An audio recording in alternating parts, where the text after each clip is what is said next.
السلام على رسول الله وعلى آله وصحبه وسلم.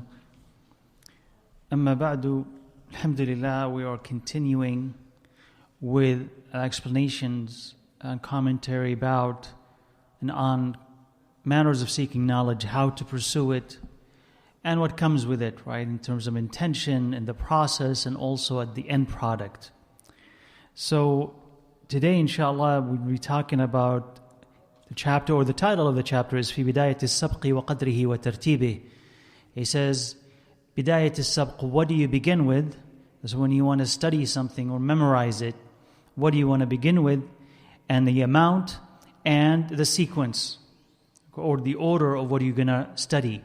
But there are many other things in this chapter that go beyond really just the title. So the benefits that you'll find in this book are scattered. So it will be something here and something there, so that chapters, as they are organized, at least the title is concerned, doesn't tell you everything that is going to come in that chapter. So let's see, inshallah, what we'll be able to cover bi'idhnillah azza wa jal today. So in the beginning, he said, في بداية السبق.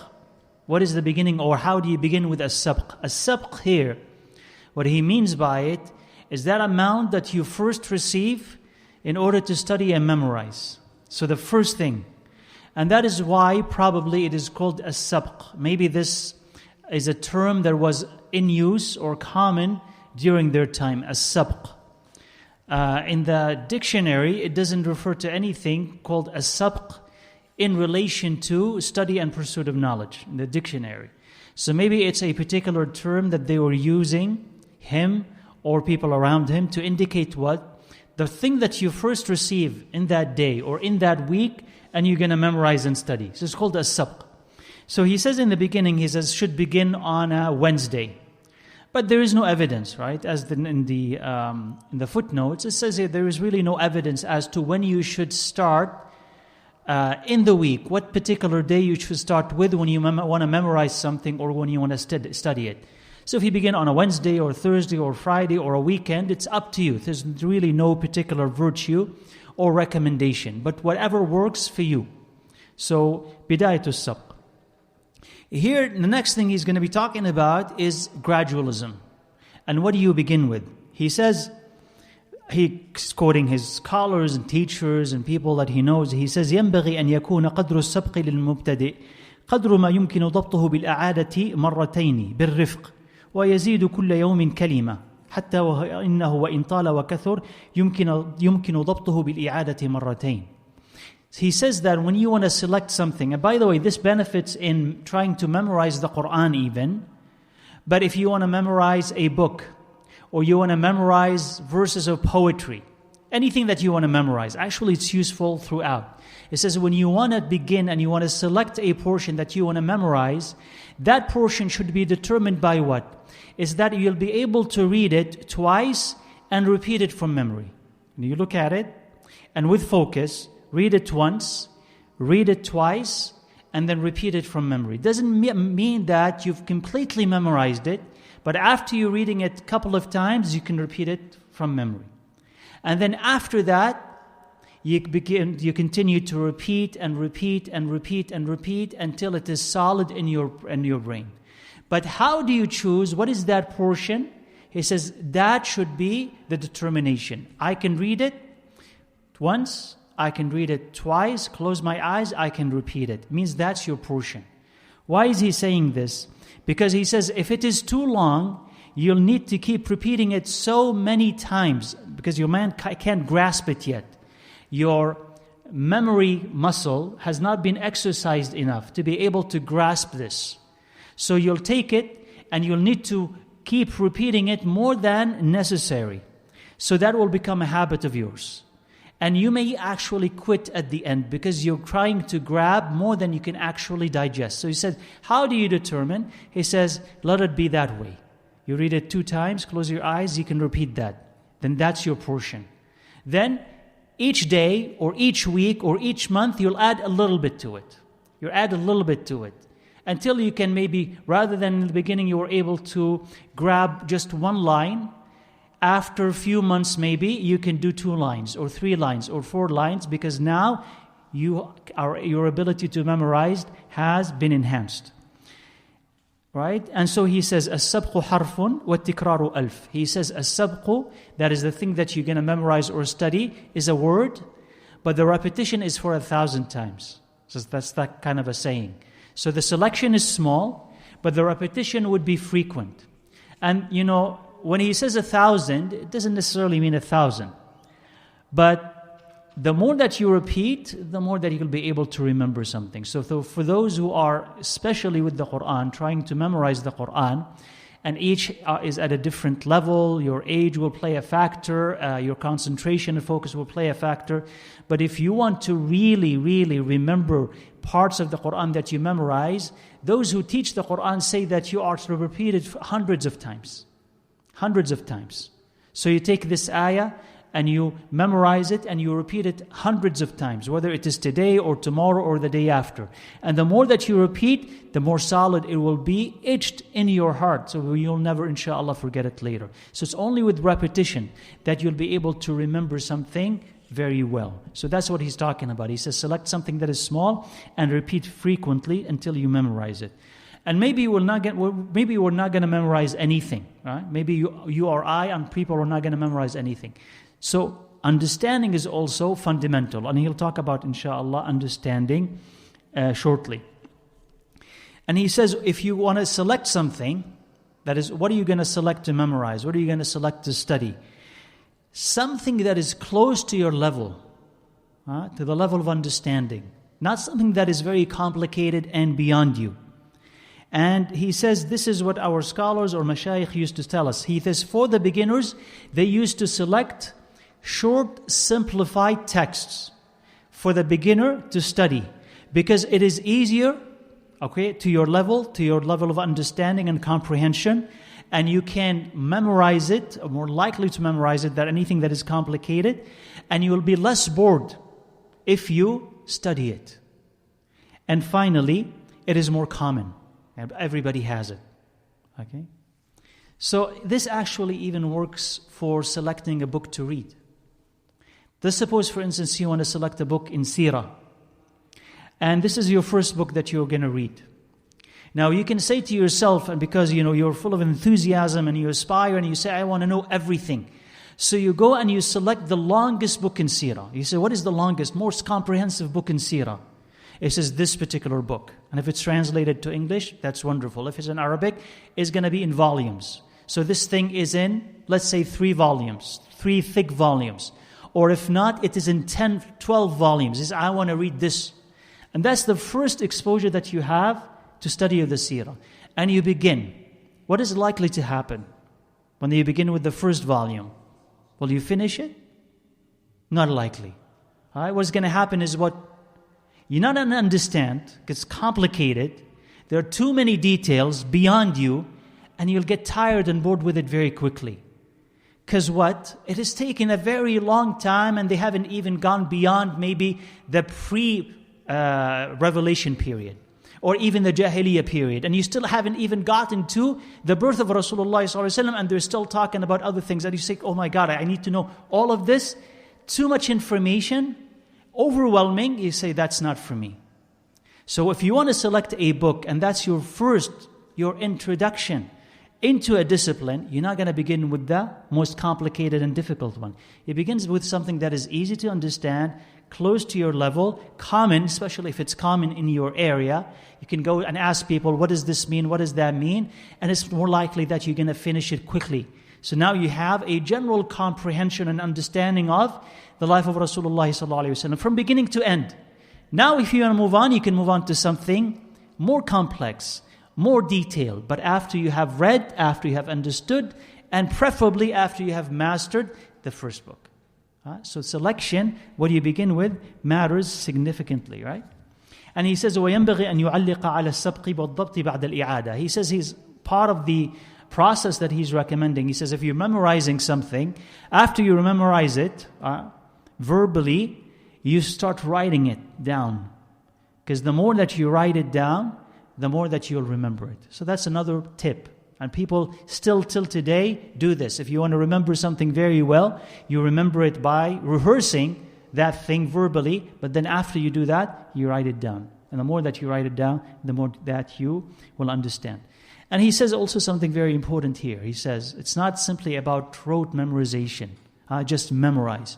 He says, وَلَا يَكْتُبُ الْمُتَعَلِّمُ شَيْئًا لَا يَفْهَمُهُ. He says, do not write something that you do not understand. So if you're memorizing something, don't write and memorize what you do not understand, because this is a waste of time. And you will inherit from that a kind of dullness in mind.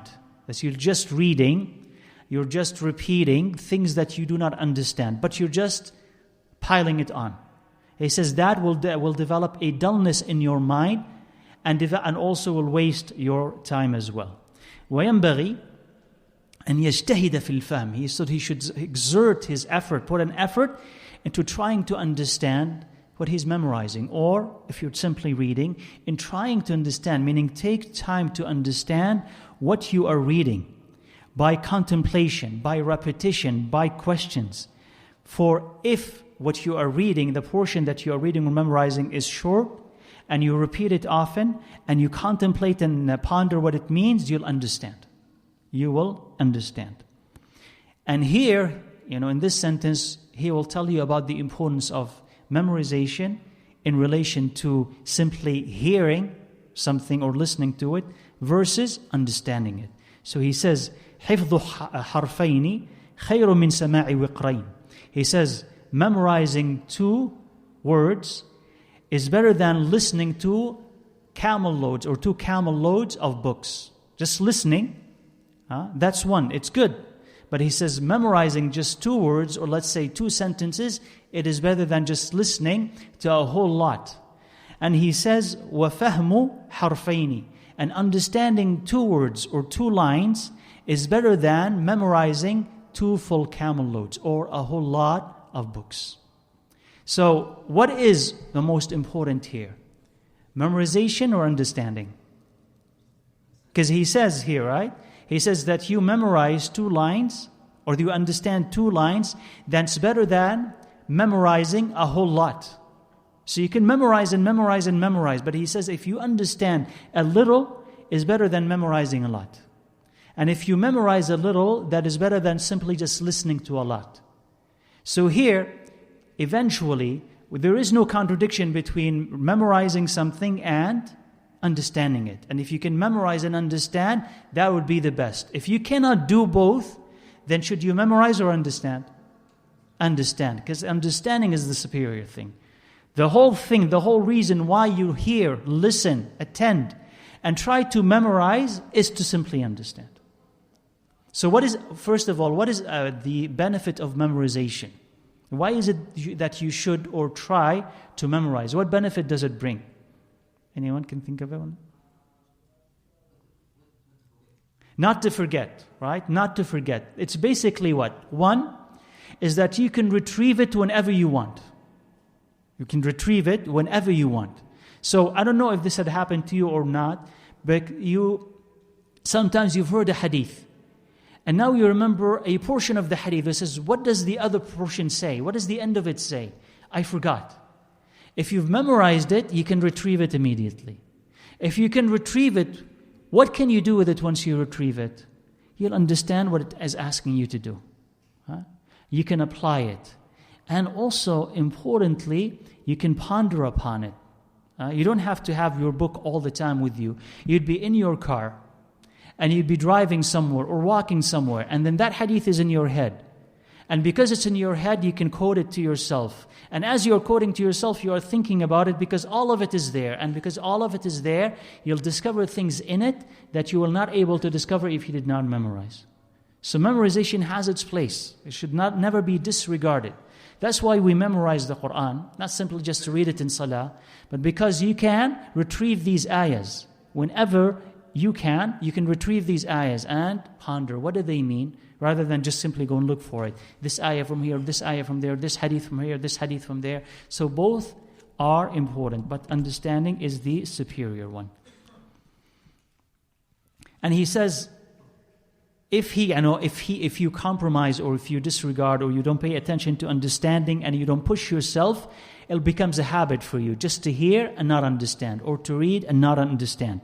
So he should never give up, and he should ask Allah Azza wa Jal. Yashtahid, he should strive in asking Allah Azza wa Jal and beseech Him and, plead with Him that Allah will grant him understanding, because Allah Azza wa Jal will answer the dua of the one who asks Him and will not disappoint the one who hopes from Him subhanahu wa ta'ala. And this also tells you something really important. Sometimes maybe we are born with, we may not be the sharpest of people. We may not get things, right? Or some areas may be beyond us. I just simply don't understand this. Whether it's a particular discipline in Islam or in any of the sciences, the pursuit of any of the sciences, simply I just don't understand it, or this particular problem I don't understand. So now either we can say, I give up and I surrender, or I can say, there's someone that I can ask, and that is Allah Azza wa Jal. And if you keep asking Allah for understanding, Allah Azza wa Jal will open the doors and will grant you that understanding. That thing which was before mysterious, inexplicable, now becomes bi'idhnillah Azza wa Jal clear. Clarity is going to come from Allah Azza wa Jal. So one of the habits of Ibn Taymiyyah rahimahullah was that he would go outside, outside his town. He says to the empty kharaba, right? There's just abandoned areas. And he would go there alone and he would prostrate to Allah Azza wa Jal for extended times, asking Allah to teach him. Ya Allah, teach me. Ya mufahima Sulaiman, fahimniha. He says, Ya Allah, who made Sulaiman understand it, make me understand it. O Ya Allah, who taught Ibrahim, teach me. Teach me. This is because for him, at his level, you reach an area where, there's nothing. He had heard what the other scholars have said. He has read it, contemplated and all of this. But beyond now, either there is a new problem or whatever he has read, is not enough. There is something extra. So where do you go? You go to Lillah Azza wa Jal. That's why some of the contemporary ulama, as I've said, he said, don't think that whatever you are reading from Ibn Taymiyyah rahimahullah, that everything that you read from him is things that he read from previous scholars. He says, no, some of it is things that Allah had given to him. He's about the first. Not that he innovated, no. But like in trying to understand this problem and to address it or look for evidence for it, he says this is something that he went and asked Allah for, and Allah gave him that understanding. So it's not that he was quoting somebody else. So that could happen, to us on a smaller scale. I don't understand this thing, I don't understand this thing. You go and ask Allah Azza wa Jal. Of course, there are people that you can ask, but maybe some area is difficult. So you go and ask Allah Azza wa Jal for understanding, and Allah will grant you that understanding. And that works, as I said, for any pursuit of knowledge, whether you're university, college, you're specializing in anything, and if you find it difficult, ask Allah Azza wa Jal for understanding. Now, so he says there are some verses of poetry here. Let's see, inshallah. So those verses are saying, he says, serve knowledge, the service of one who is benefiting from it, and continue to study it and memorize it, etc., etc. If you memorize something, keep repeating it. ثُمَّ عَلِّقْهُ, then write it down. And when it's firm and you will feel safe that it's not gonna run away from you, you really memorized it, add something new to it. And while also repeating the old and repeating the new together. The last two things that he says, إِن كَتَمْتَ الْعُلُومَ أُنْسِيتَ حَتَّى لَا تُرَى غَيْرَ جَاهِلٍ وَبَلِيدٍ. He says, if you withhold knowledge, right, you're gonna forget it. If you have something and you hold it back, maybe because you're stingy, you don't want to share it with other people, you want to keep it to yourself. He says, you are going to forget it until you will be seen as an ignorant fool. People will not recognize that you have anything because you had it, you didn't share it, you lost it.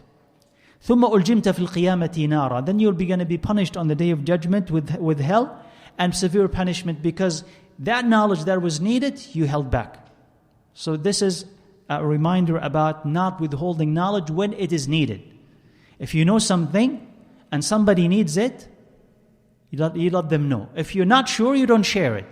If somebody right next to you or around you is more knowledgeable than you, you don't have to advance and say, I know, let me say. No, stay back and let the more knowledgeable speak. But if you're in an area where you can speak the truth and you don't speak it, there might be, and people need it, and they continue in their ignorance because you withheld that information. It may be, right? A fact that you withheld knowledge and that you be responsible for it. Then he mentions something, rahimahullah, he says, and this happens with your companions, with your study mates. لا بد لطالب العلم من المذاكرة والمناظرة والمطارحة. He says, the student of knowledge, he must also do what? With his companions, مذاكرة, meaning study together, review together, discuss together. When he says munadhara, he doesn't mean debate, but a conversation back and forth about, what do you think about this? What do you think about that? What's the evidence for this? What's the evidence against it? So that type of conversation enhances and sharpens your understanding of whatever you are studying. Because you study and you think you understood. But now if you sit with your study mate, and this applies again, I'm not going to keep reminding you, but any type of knowledge that you take in it. Once you study it, once you read that chapter, when you think you had it, you sit and you discuss it in more depth. Oh, why is it this way and not that way? What's the evidence for this and what's the evidence against it? What if we adopt a different position? What would be the evidence for it? So that will enhance, because once you do this, you will go back to that material and you'll extract from it what you've already have memorized, and you'll use it. And if you use it, you'll remember it. So if you use it that in this dynamic, lively way, you'll remember it. Right? But this should happen, he says, بِالْإِنصَافِ وَالتَّأَنِّي وَالتَّأَمُّلِ. This should take place while being just. Insaf. Just. وَالتَّأَنِّي, and patience, وَالتَّأَمُّلِ, and contemplation. وَيَتَحَرَّزْ عَنِ الشَّغَبِ وَالْغَضَبِ, and you know, avoid picking fights or quarreling with people and anger. Because when you discuss and converse and quote-unquote debate, you do this out of consultation, meaning that I want to learn from you and I want you to teach me. So we are learning from each other. It's not that I want to defeat you or you want to defeat me.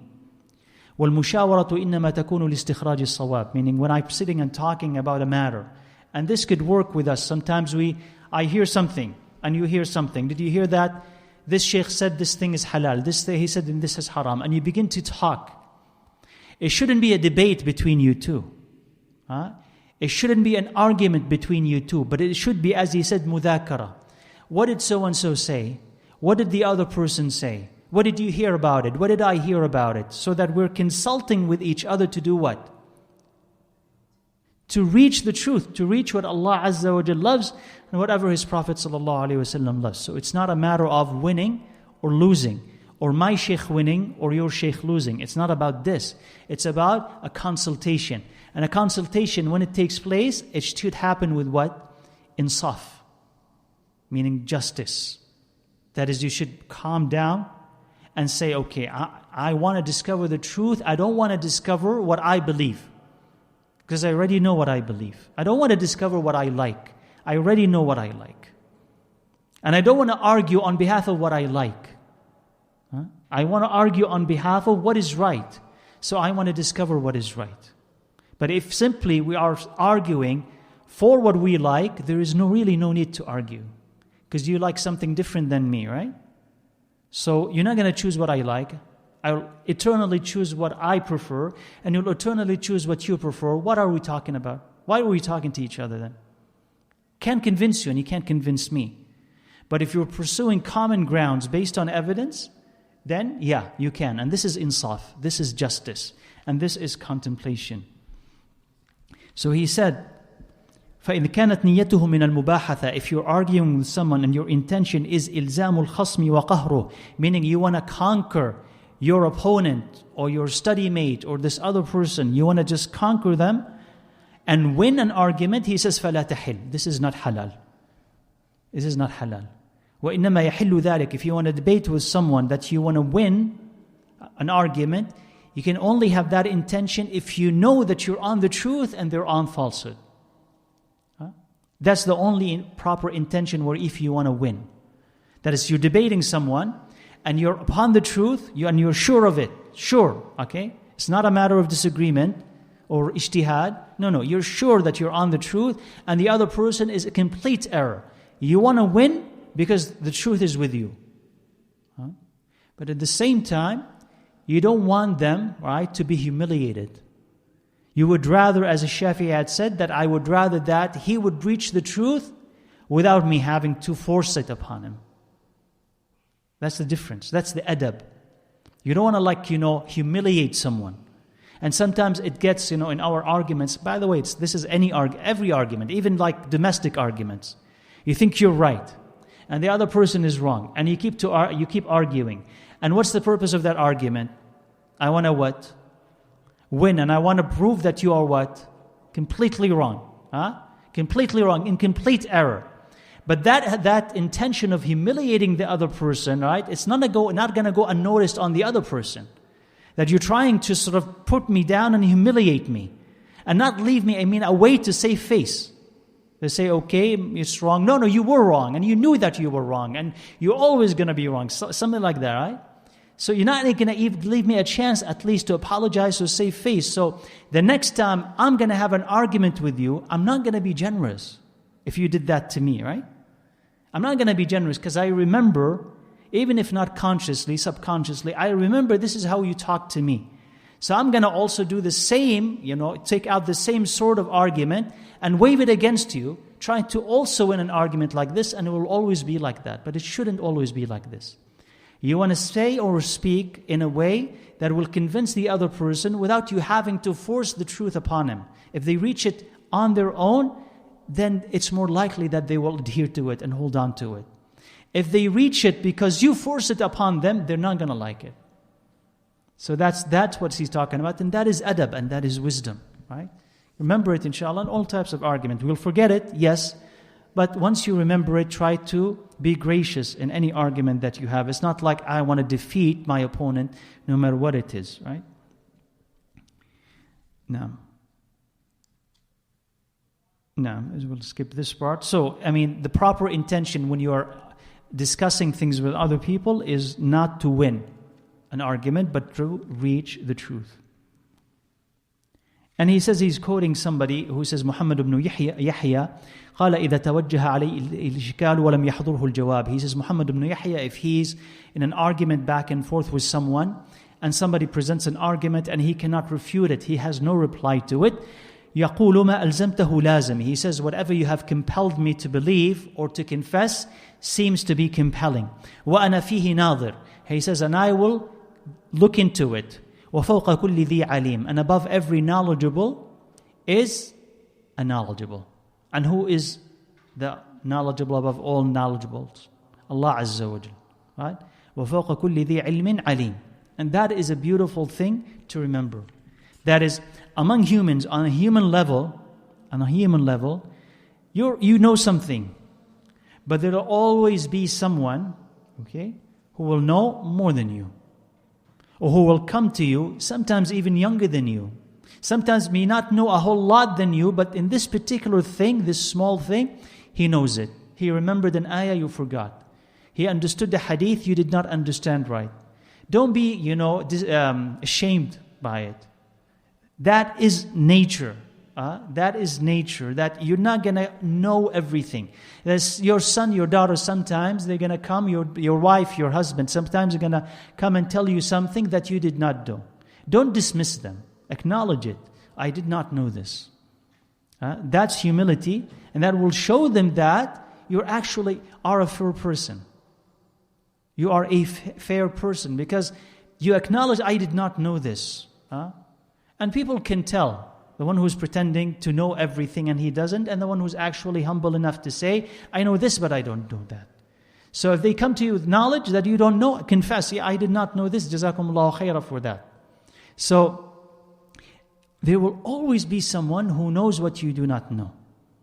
And if you accustom yourself to this, you're not going to be so embarrassed, so angry when somebody tells you that you were wrong about this. Because you expect that you're going to be what? Wrong. Sometime you are going to be wrong, right? What page am I on? Okay, inshallah.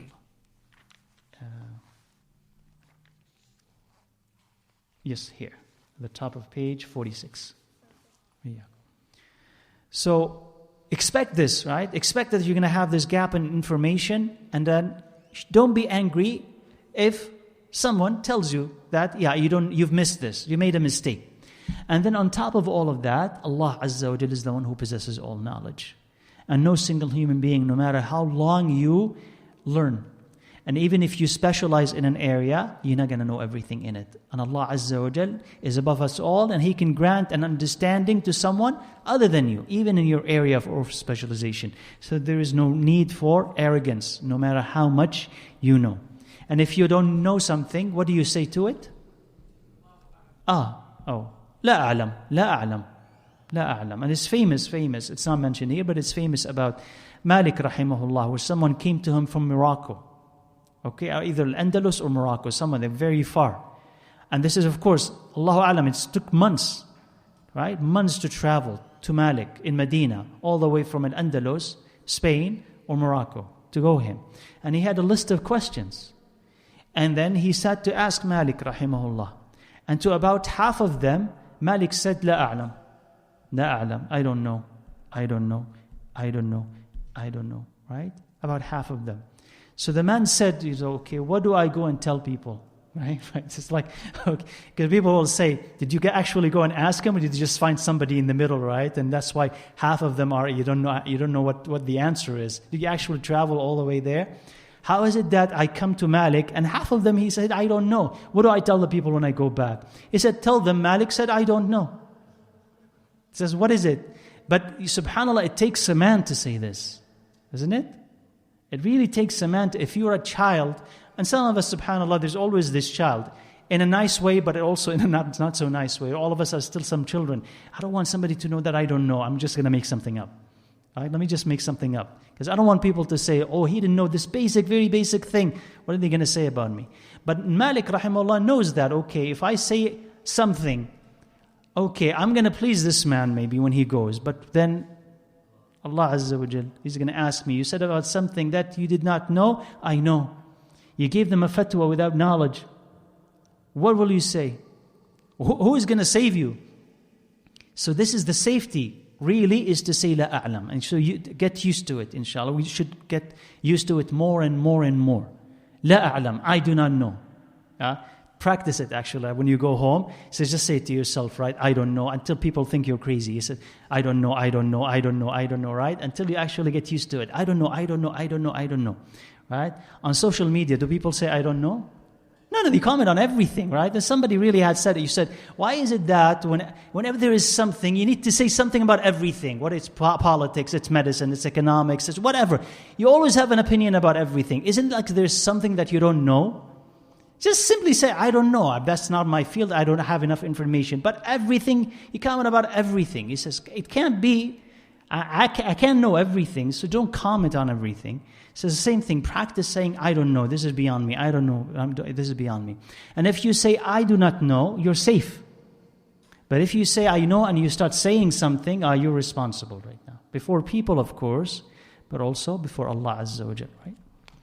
So, and he says, the benefit, he moves on, and he says, the benefit of these discussions and these debates with people, with your study mates, is larger or greater than simply repetition by yourself.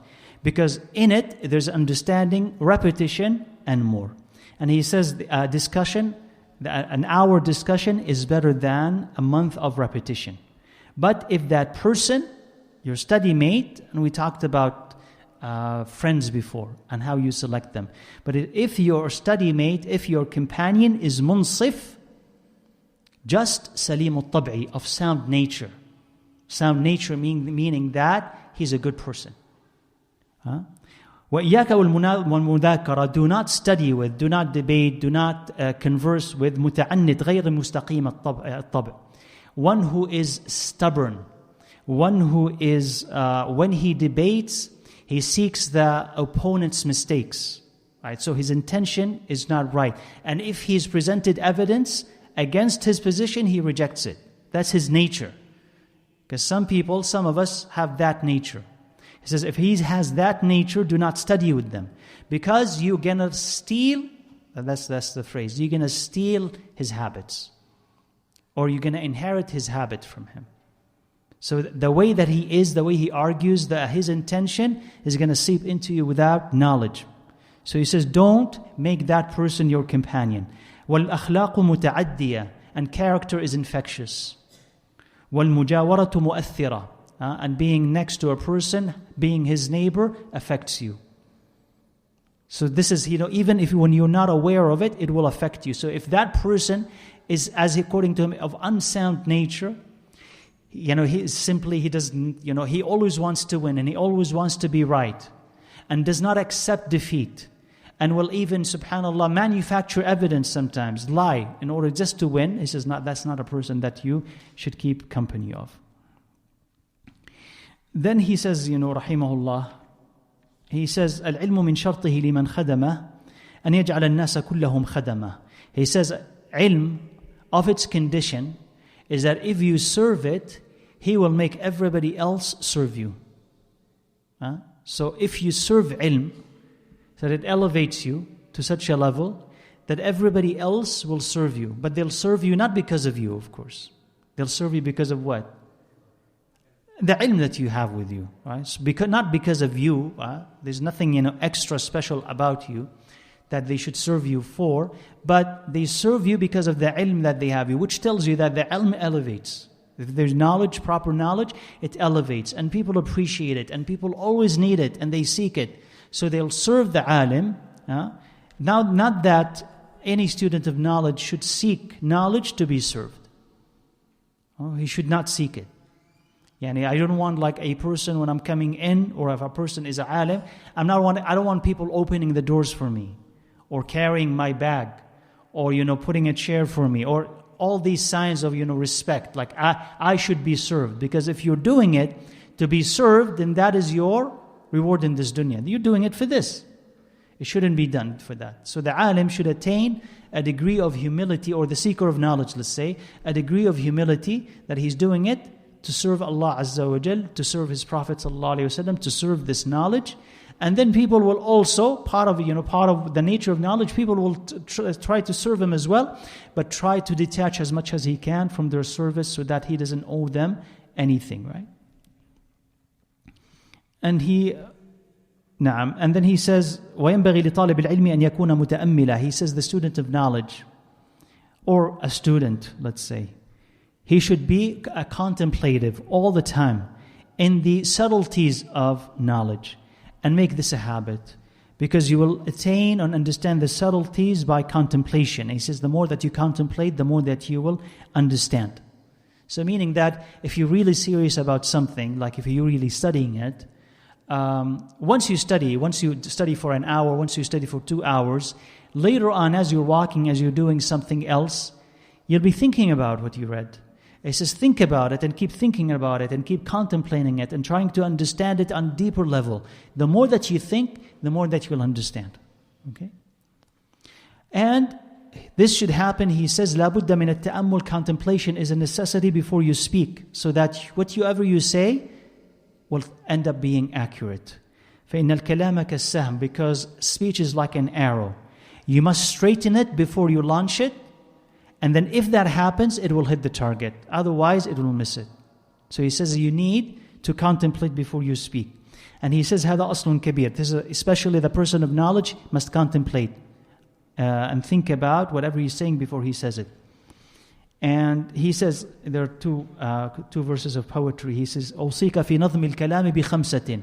He says, I recommend or I advise you when you want to compose a speech, that you do 5 things. If you are going to listen to the advisor who really cares about you, لا تغفلن سبب الكلام ووقته. Do not ignore the reason or the cause of your speech and when you're going to say it. ووقته والكيف. Al-kayfa is the description of the words, right? What words are going to use to express your ideas. Wal-kamma. How many words are you going to use? Wal-makana, and the place, all of them. So he's saying, when you're going to speak, consider these 5 things. First, why you're speaking. and then the time and the spaces, and then how much, and the selection of the words. It says if you consider all of this, then your speech is complete. So first, why am I speaking? Is there a reason for it? Is there benefit behind it or not? And this is, by the way, the most neglected adab when speaking. Is it, should I talk, or is it better that I don't? And I know that, right? We talk all the time, right? That's the most activity that we're doing, right? More than walking, we're talking all the time. So sometimes this escapes us. So why is it that I'm talking? But from time to time, it is good really to pause and say, why is it that I'm going to say this? Especially if I think that what I'm going to say may cause some problems, or may not be understood, or it's sensitive. So should I speak or not? So weigh the intention.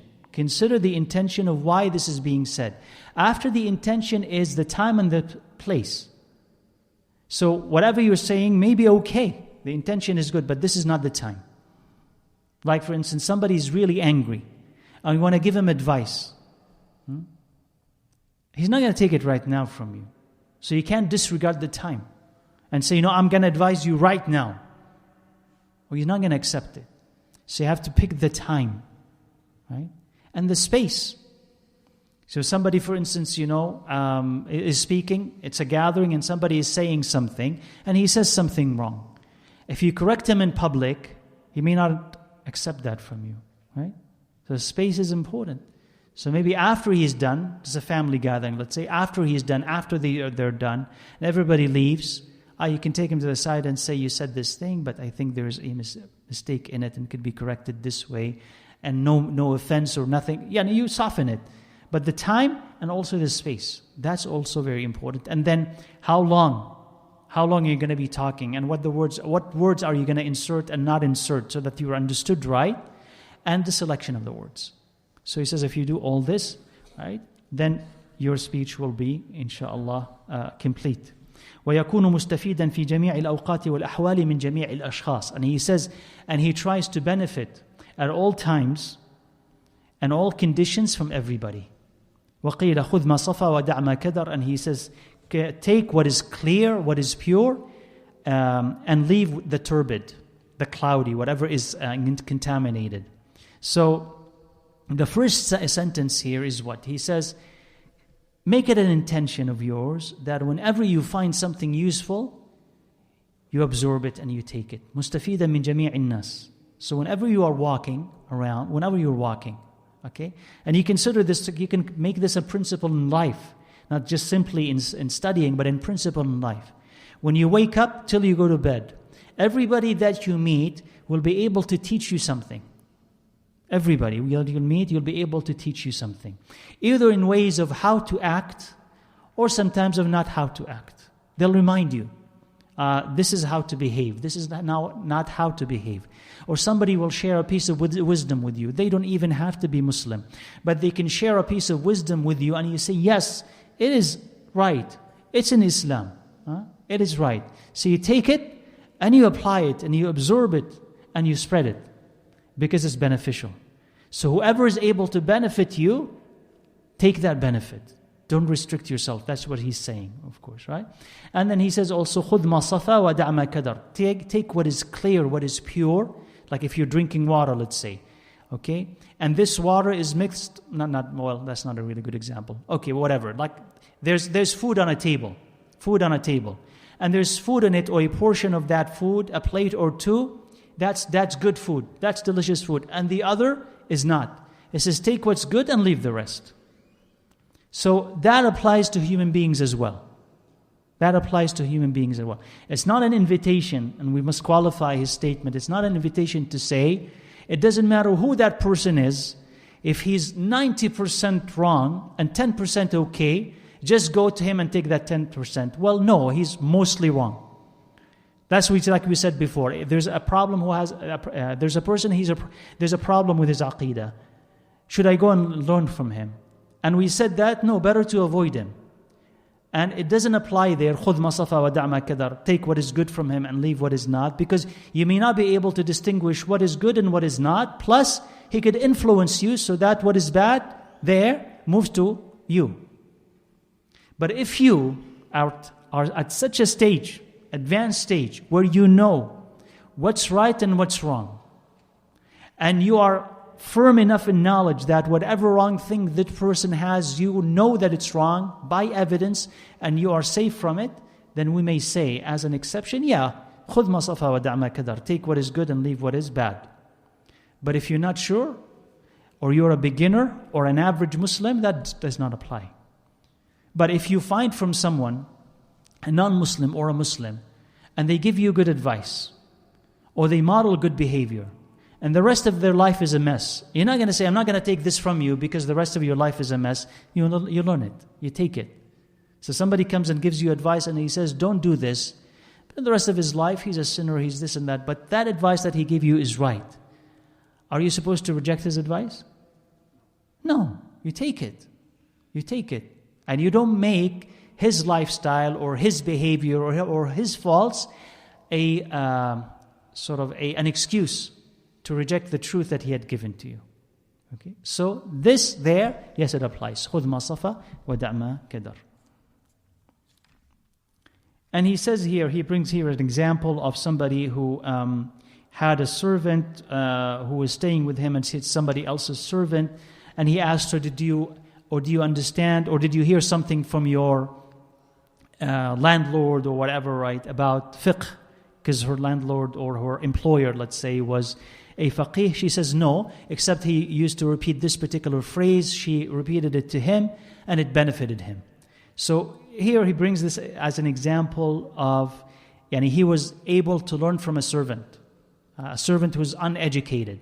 But she had just heard something, and it happened to be that particular thing that she heard removed a confusion that he had about a matter. So he says it can come from anywhere. Any benefit can come from anywhere. وَلِهَذَا قِيلَ, he says, that's why he قِيلَ to Abu Yusuf, when he was asked, how did you attain knowledge? How did you become knowledgeable? He says, مَسْتَنْكَفْتُ مِنَ الْإِسْتِفَادَةِ مِنْ أَحَدٍ. I would never felt too arrogant to benefit from anybody. وَمَا بَخِلْتُ مِنَ الْإِفَادَةِ. And I was never stingy or miserly when it came to sharing knowledge. So he says, with both of these things, I became knowledgeable. With the first one is what? مَسْتَنْكَفْتُ. He says, I was never too proud to learn from someone. And that should be the attitude. And by the way, it's not an easy thing to develop and have. Okay? So sometimes the person you're learning from could be younger than you. How can I learn from someone who's younger than me? That's not easy. That's really not easy to do. Right?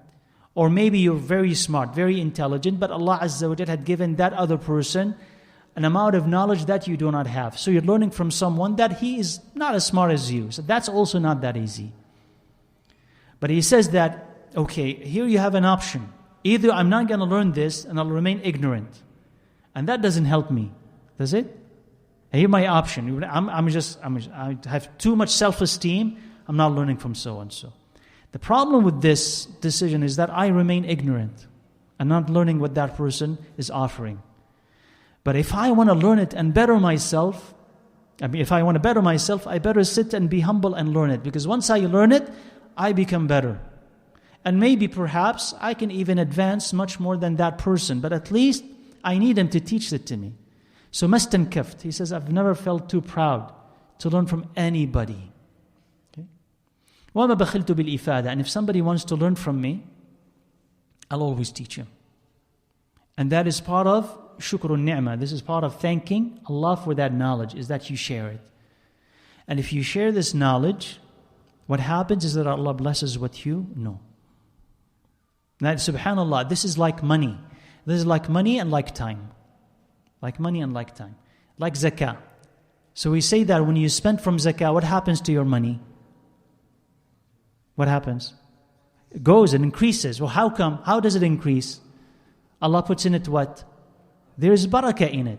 So although that your money mathematically is decreasing, but barakah-wise it is increasing. So Allah blesses it. Same thing with your time. You say that if I go and pray, in the masjid, if I go to the halaqah, if I go to Jum'ah, I'll have less time. I'll have less. Mathematically, that's true. Isn't it? In reality, that's not true. Because there will be no barakah in the time. So you'll end up doing things that will hurt you, or your time will be wasted. So you're thinking, I'm going to save, if I don't go to Jum'ah, I'll save an hour or an hour and a half. So you don't go to Jum'ah.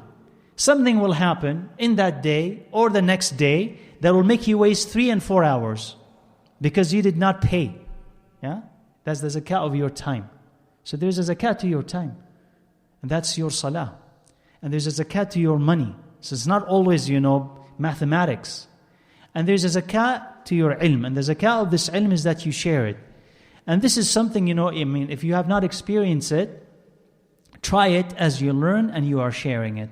Because you'll find that the more that you speak, the more that Allah Azza wa Jalla will give you insights in some things that you did not have before. He says, what? This was hadith, I thought I knew this. There's something new in it now that you just discovered or read. Why? Because you were teaching it. So that's what Abu Yusuf rahimahullah said. This is how I became knowledgeable, by sharing it with people and also learning it from anybody. And Ibn Abbas famously was asked, how did you attain knowledge? قال بلسان سؤول وقلب عقول. He says, with an inquisitive tongue. This is how I gain knowledge. With an inquisitive tongue and a comprehending heart. That is, I asked a lot.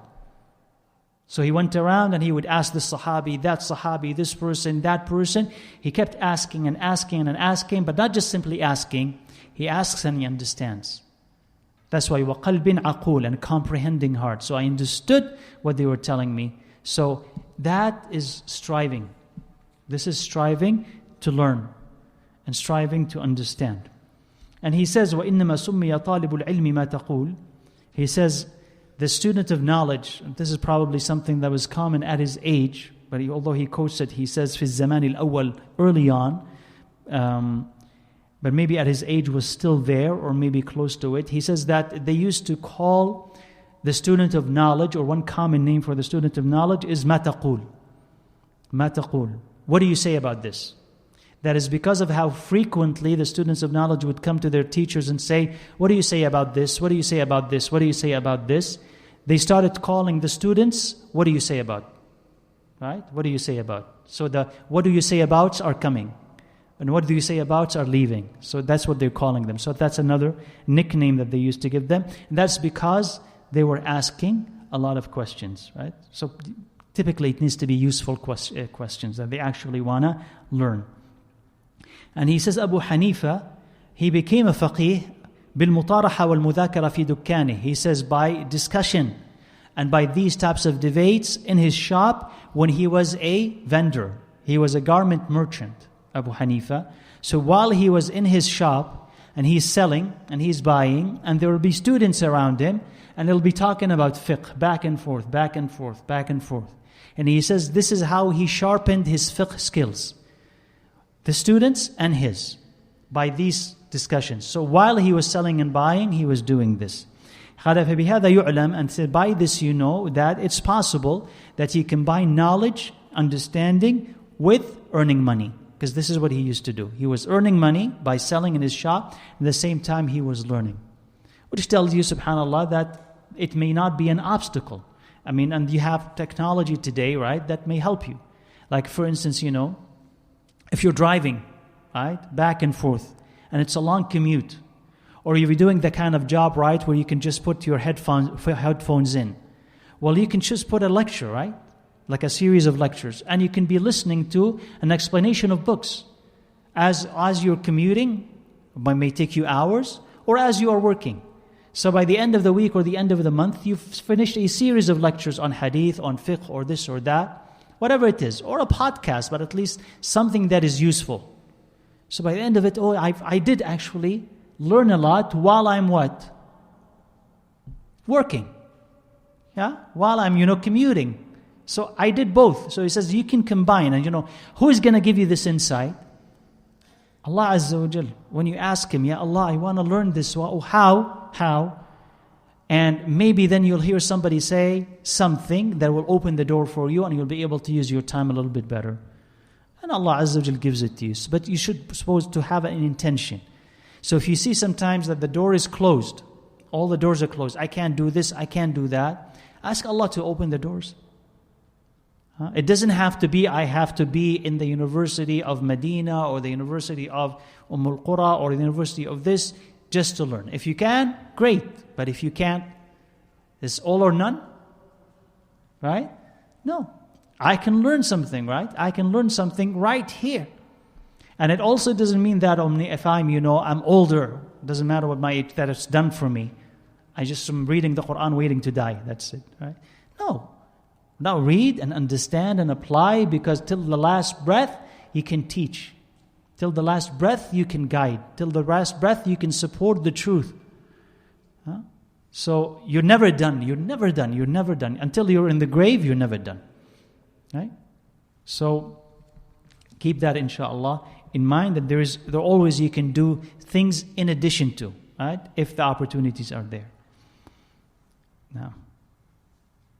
And he says, subhanallah, he says, وَلَيْسَ لِصَحِيحِ الْعَقْلِ وَالْبَدَنِ عُذْرٌ فِي تَرْكِ التَّعَلُّمِ وَالتَّفَقُّهِ فَإِنَّهُ لَا يَكُونُ أَفْقَرَ مِنْ أَبِي يُوسُفَ وَلَمْ يَمْنَعْهُ ذَلِكَ مِنَ التَّفَقُّهِ. He says, if you're of sound body and mind, you have no excuse to leave learning and fiqh. Meaning understanding Islam and learning Islam, you have no excuse to leave that. You're not going to be poorer than Abu Yusuf. That is, Abu Yusuf was very poor, and that did not stop him from learning. Subhanallah. He says that if Allah Azza wa Jal had given you a sound mind, you can understand. And a sound body, meaning you're not sick, you're not infirm in a way that, stops you from or hinders your ability to read and understand. Sound body, sound mind. He says, what's your excuse not to learn? There is no excuse. And he says, فَمَنْ كَانَ لَهُ مَالٌ كَثِيرٌ. Okay, so if you have a lot of money, then good money is a ni'mah for the good person. So if you're a good person and you have a lot of money, use it well, because that will be a ni'mah for you. And in seeking knowledge. And a scholar was asked, how did you become a scholar? He says, my father was rich, and he used to help other scholars and people of virtue. So he used to help them. And that enhanced, because he was thanking Allah Azza wa Jal for his ni'mah, for that ni'mah of money, by giving it to others. And he was respecting the scholars and helping them. That helped me become a scholar myself. So this was the work of his father, who wanted his son to be somebody. So he respected these scholars, and he gave money, and he assisted them. It's like just giving scholarships today. So he assisted them, and by that Allah Azza wa Jal blessed his son. And he says, he quotes Abu Hanifa rahimahullah, and this is also something that is beautiful. We can add it to the part about asking Allah Azza wa Jal when the doors are closed.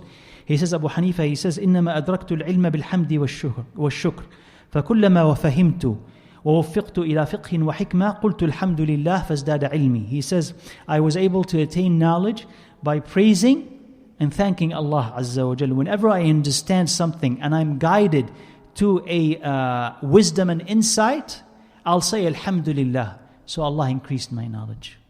And that, subhanAllah, is something that is missing. Because we don't recognize it sometimes as ni'mah, or we forget to ask Allah Azza wa Jal for more by praising Him and thanking Him for it. He says, every time you learn something, and actually receive it as a ni'mah. This is an ayah, and you've just learned its tafsir. That should be a ni'mah. Okay? That should be a ni'mah. This is a hadith, and you just learned its tafsir. That is a ni'mah. And Rasulullah sallallahu alayhi wasallam said in the hadith the meaning of it. He said he was asking the people, who among you would like to go to Bathan, a valley, and take from it a camel or two, loaded, full camel or two, and come back to his family without any burden, without having to hurt anybody or being hurt? Who would like to do this? He says, all of us. He says, if any of you goes to Isha prayer and he learns an ayah or two, it is better for him than those two camels. So those are ni'mas or not, the camels? Ni'mah, right? That is, today, just translate it in a way that you'll understand it, you'll be able to relate to it. What is it? What is the thing that you want? A new car, let's say, for instance. So somebody say, okay, would you like to be able to go to this dealership. And when you go in, he'll hand you the keys and you just drive back. You don't have to pay anything and you don't owe him anything. Would you like that? I'd like that, right? Ya salam, right? That's wonderful to have this.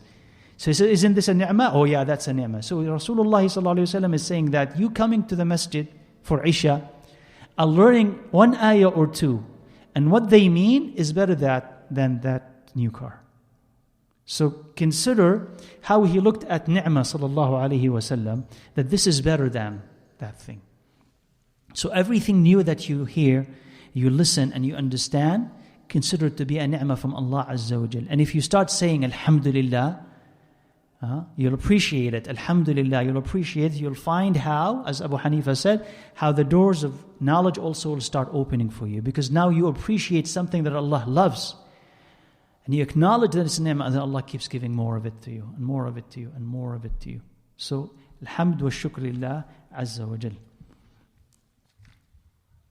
And he says, وَيَنْبَغِي أَنْ يَشْتَغِلَ بِالشُّكْرِ بِاللِّسَانِ وَالْجَنَانِ. He should continue to thank Allah Azza wa Jal by tongue, by heart, by body, and understand that understanding, and comprehending something, realizing the wisdom in the Quran and in the Sunnah, is from Allah Azza wa Jal. So he asks this hidayah from Allah and keeps asking Him to keep guiding him. And that also breeds humility in the heart of the student of knowledge or any seeker of knowledge. That is, if you're able to understand something, there is kind of a superiority that you feel because you understood something that others did not understand. Or if you feel that I understood it, but nobody here understood it. I just finished a book, nobody here finished it. I finished a course, nobody here finished it. So you begin to feel superior to everybody else because I have more than they do. But he's telling you that your understanding is not your own effort, is not a product of your own effort. Who gave it to you? Allah Azza wa Jal. And you did not give it to yourself. Just basically, first of all, just the ability to understand, and if you have more of it than other people, is simply a gift that Allah gave to you. Okay? You did not enhance it yourself. It's just a gift that Allah had given to you. Also, having the peace of mind to be able to study something and understand it and finish it, that's also a gift from Allah Azza wa Jal to you. So don't take these gifts from Allah and think because of them you're better than other people. He says, no, you're always dependent on Allah to keep teaching you. And if Allah wants, He can erase your memory, right? That thing that you've learned, that all could be erased. Or Allah could raise other people above you, more worthy and more deserving.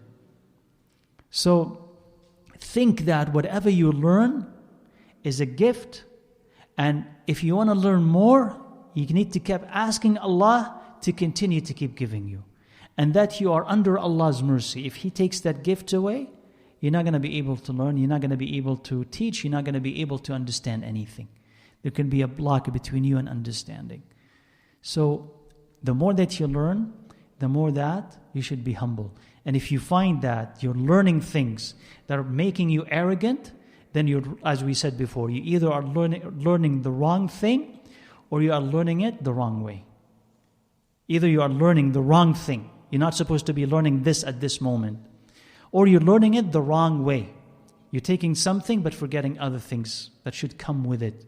So with fiqh, let's say, with usul al-hadith or mustalah al-hadith, or with the basis of aqidah, you should always understand and study with them adab and al-raqa'iq, softness of the heart. To keep your heart soft and you keep your character fresh. So you need to learn both at the same time. And if you find that your character is going down and your heart is getting hard, then you need to stop and go and study both of those two disciplines, because something is missing from your personality and from your knowledge. Because the more that you know, you're supposed to actually become more humble, not more arrogant, because that defeats the entire purpose of learning. So he says, rahimahullah, he says, and this is, maybe we'll make this the last, inshaAllah, and we'll stop. He says, فَأَهْلُ الْحَقِّ, he says, the people of truth, the people of Ahlul Sunnah wal Jama'ah, they sought the truth, and they went after the truth from Allah Azza wa Jal. So Allah, because of it, He guided them and protected them from error. But the people of error, the people of misguidance, they admired their own opinions and their own minds. And they sought, went after the truth from other human beings. They desired it from other human beings. And they desired it from their own minds. And the mind is or has its limits. It cannot comprehend everything, just like your sight cannot see everything. So because of their reliance on their minds and other people, they were obstructed from reaching the truth. So they were misguided and they misguided others. So here he was pointing to a fundamental difference between the people of truth and the people of falsehood. The people of truth understand their limitations. And the people of truth understand that really their guidance is from Allah Azza wa Jal. So they always depend on Allah and ask for Him to guide them. So because they trusted Him, relied upon Him, Allah continues to guide them and protect them from error. So before they want to say something, before they want to write, before they want to conclude something, they will pray istikhara. They'll ask Allah Azza wa Jal, guide me, is this right or is this wrong? And as they say it and after they say it, they're paying attention to, what if I'm wrong? And if they find that they are wrong, they'll correct it. So they're not attached to their own selves and they're not attached to what they said. They're attached to Allah Azza wa Jal. And they're always looking for what is the truth, knowing that I may miss it. Right? I may miss it. But Allah Azza wa Jal never misses it. So I keep asking Allah to guide me. And once I discover that I made a mistake, I'll go back and say I made a mistake. But the people of falsehood is saying that to the contrary, they don't trust Allah Azza wa Jal. They're not asking for guidance from Him, not from the sources, the Quran and the Sunnah. They don't do that. They go to external sources, different sources. They go to philosophy. They go to other sources. And also, they rely on their own minds. And they believe that their minds can teach them everything and can understand everything. And that happens till today. And he says, your mind is limited, right? And what's the example he gave? Your mind is limited like what? Your eyes. So your eyes are unable to see everything. And even sometimes when it sees something, it turns out that it was a mistake, right? I thought it was you over there, right? No, it wasn't you. Somebody who looked like you, but it wasn't you. So your eyes can make a mistake. And so like that, your mind can make a mistake. So you cannot trust your eyes completely, meaning 100% in everything that you see, but you need your mind also to calibrate, to judge, to temper whatever you see and correct it. So you need your mind. You see, you do that sometimes. You look at something and you say, no, this can't be true, right? This can't be true. It is your mind informing your eyes that what you're saying is inaccurate. And either one of them will win. Either your eyes will confirm, no, it is true, or either your mind will say, no, I was right. What I thought I saw is a mistake. So your mind is always trying to correct your sight, and sight also sometimes will correct your mind. But there are things that exist beyond your eyes and beyond your mind. And this is what Allah Azza wa Jal gives. So if you rely simply on them, you relied on a limited, fallible source. If you rely on Allah Azza wa Jal, and then, yes, your eyes, and yes, your mind, but always in connection to Allah Azza wa Jal, then you relied on an infallible source. And it doesn't mean that you will always 100% be right. That's impossible. All of us are human beings. But the more that you ask from Allah Azza wa Jal, the more right you will be. So you'll be more right than wrong. This is inshallah what we want. The chapter is not done, but we'll continue inshallah with this bi'idhnillah Azza wa Jal next week. Give you inshallah a few minutes for questions if you have any, or for getting ready for Isha, whatever it is inshallah.